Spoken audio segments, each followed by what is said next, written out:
Здруженијето на социјални иновации АРНО ќе организира по пети пат надпревар на зелени идеи, каде иновативните граѓани ќе нудат можности за поправање на еколошката средина. Надпреварот не е само на државно, туку и на регионално ниво, а наградата е $10.000 кои ќе им овозможат на победниците да започнат со остварување на нивната идеја за бизнис. Кандидатите кои аплицирале ќе имаат шанса да учествуваат на надпреварот.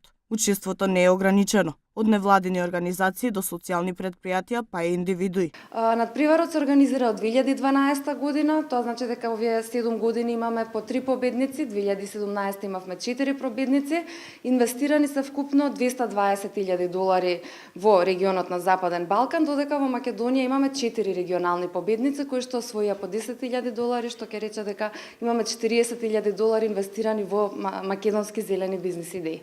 Надпреварот буди интерес кај сите затоа што и токму тој критериум е отворен. Значи може да аплицира секој, со тоа што доколку победи зелената идеја, постои обврска да се формира правен ентитет. Предпријатие или граѓанска организација.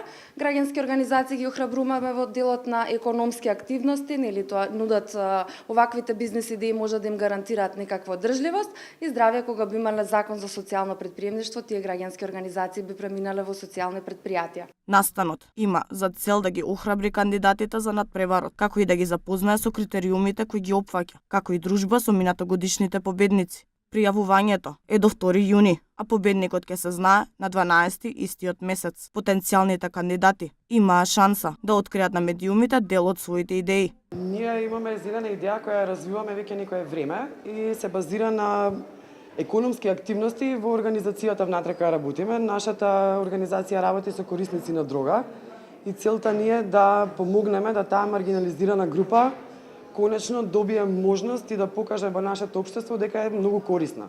Секоја година има најразновидни идеи, од семена садено во хартиени картички до магионичарски трикови за рециклирање. Секоја година има некоја нова иновација. Целта е да се покрене свеста за животната средина и да се докаже како минимална мисла може да има добра цел.